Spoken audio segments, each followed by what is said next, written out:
ইসলামী ছাত্র শিবির শুধুমাত্র একটি ছাত্র সংগঠন, একটি ছাত্র রাজনীতির নাম নয়, বরং ইসলামী ছাত্র শিবির একটি স্বতন্ত্র শিক্ষা প্রতিষ্ঠান। একটি শিক্ষা প্রতিষ্ঠানে ক্লাস থাকে, এখানেও ক্লাস রয়েছে। এখানে প্রথমে সমর্থক হইতে হয়, কর্মী হইতে হয়, সাথী হইতে হয়, সদস্য হইতে হয়। এরপরে তাকে উচ্চতর সিলেবাস, সদস্য হওয়ার পরে থেমে যায় না, বরং তাকে একটা রাস্তা দেখিয়ে দেওয়া হয়। সেই রাস্তা হচ্ছে জ্ঞানের চূড়ান্ত শীর্ষ জায়গায় নিজেকে নিয়ে যাওয়ার জন্য আপ্রাণ প্রচেষ্টা চালিয়ে যাওয়া। সেই রাস্তা মানে হচ্ছে সিরাতুল মুস্তাকিমের পথে নিজের জ্ঞান আমলকে সমৃদ্ধ থেকে সমৃদ্ধ এবং এটার একটা উচ্চতর মানে নিজেকে পৌঁছে নেয়া। এটার নাম হলো ইসলামী ছাত্র শিবিরের ক্লাস। এখন আসেন, ইসলামী ছাত্র শিবিরের সিলেবাস আছে?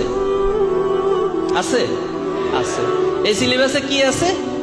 এই সিলেবাসে একজন ছাত্রকে তার এই দুনিয়ার শ্রেষ্ঠত্ব অর্জন করার জন্য, রব্বানা আতিনা ফিদ দুনিয়া হাসানা, এই দুনিয়ার কল্যাণ অর্জনের জন্য যা কিছু প্রয়োজন, যা কিছু জানা প্রয়োজন, তার ইতিহাস জানা প্রয়োজন, ইতিহাস আছে। তার ভূগোল জানা প্রয়োজন, ভূগোল আছে। তার অর্থনীতি জানা প্রয়োজন, অর্থনীতি আছে। তার সায়েন্স জানা প্রয়োজন, সায়েন্স আছে। তার শিল্পকলা সাহিত্য জানা প্রয়োজন, এখানে সমাহার রয়েছে। প্রিয় ভাই, এরপর এখানে ক্লাসের ব্যবস্থা আছে, আছে, আছে। কি ক্লাস? কোরআন ক্লাস। আমরা বলতেছি কোরআন ক্লাস, কোরআন তালিম। একজন মুমিন হিসেবে, একজন ইমানদার হিসেবে একজন ছাত্রের তার কোরআনকে জানা, কোরআনকে বুঝা, কোরআনকে হৃদয়ঙ্গম করা, আফালা ইয়াতাদাব্বারুনাল কোরআন, এই আয়োজন ছাত্র শিবির নামক শিক্ষা প্রতিষ্ঠানে আছে। এখানে সামষ্টিক পাঠ রয়েছে, যার মধ্য দিয়ে তিনি তার মেধা এবং তার মেধার বিকাশ ঘটাতে পারেন।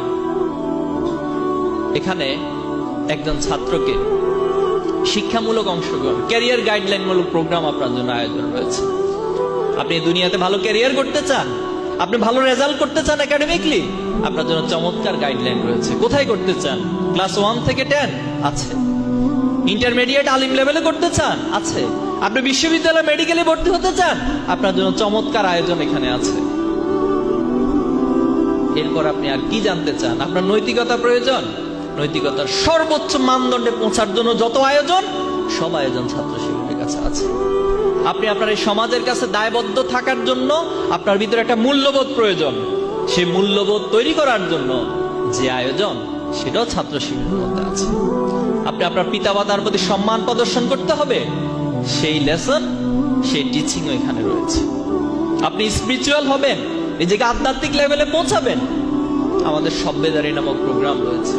যে সভ্যদারি প্রোগ্রাম আপনাকে, আমাকে, এই সমাজের ছাত্রদেরকে আল্লাহর গোলামির অনুভূতি এবং রাত্রিকালীন নিজের শত ব্যস্ততা, নিজের সারাদিনের শত কাজের পর যখন রাতের বেলায়, রাতের গভীরে আল্লাহর কাছে জায়নামাজে দাঁড়িয়ে নিজের মনের কথাগুলো আল্লাহর কাছে তুলে ধরা, সেই আধ্যাত্মিক, সেই স্পিরিচুয়াল পাওয়ার অর্জনের সকল আয়োজন এখানে রয়েছে। কি প্রয়োজন একজন শিক্ষার্থীর তৈরি হওয়ার জন্য?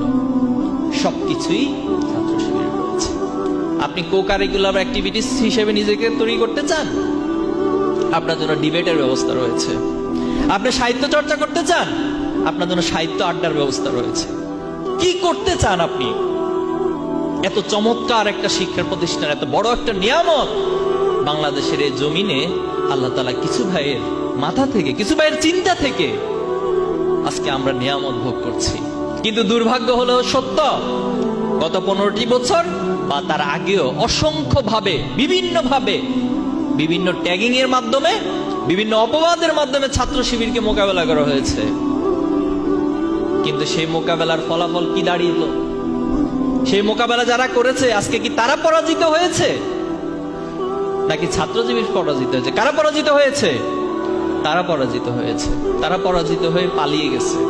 আমরা তাদেরকে পালাই যেতে বলি নাই, অথবা আমাদের কোনো দাবির মধ্যে পালাই যাওয়ার কথাটা ছিল না। আমাদের দাবি ছিল, আপনারা আপনাদের ভুল স্বীকার করেন, আপনারা আপনাদের অন্যায় থেকে ফিরে আসেন, আপনারা ভালো মানুষ হিসেবে নিজেদেরকে সমাজে উপস্থাপন করেন, আর সর্বশেষ গিয়ে বলা হয়েছে আপনি পদত্যাগ করেন। কিন্তু আপনি পালাই চলে গেছেন কেন? তাহলে এটাই হচ্ছে নৈতিক পরাজয়। মানুষের যখন অসত্য দিয়ে, অন্যায় দিয়ে সমাজকে পরিচালনা করে, তার ভিতর নৈতিক পরাজয় বরণ করতে হয়, তার ভিতর নৈতিক পরাজয় ঘটে। এবং সেটাই আমরা দেখছি আজকে ছাত্রলীগের 15 বছরের অপরাজনীতি, অপশাসনের কারণে ফ্যাসিজম কায়েমের কারণে আজকে সাধারণ ছাত্রদের মাঝে ছাত্র রাজনীতিটা একটা ভীতি আতঙ্কের নাম হয়ে গেছে। অথচ তারা ছাত্র শিবির নামক যে এক চমৎকার পরিবেশ, শিক্ষার প্রতিষ্ঠান, এই চমৎকার সুযোগটা তারা কখনো পায় নাই। ইনশাআল্লাহ আগামী দিনে আপনাদের হাত ধরে, এই কর্মী ভাইদের হাত ধরে এই সমাজের ছাত্রদেরকে বুঝাইতে হবে যে ছাত্র শিবির কি পরিমাণ, কোন মানের শিক্ষা প্রতিষ্ঠান, এবং ছাত্র শিবির কোন মানের কর্মী, দায়িত্বশীল এবং সমাজের ভালো মানুষ তৈরি করে। পারবেন?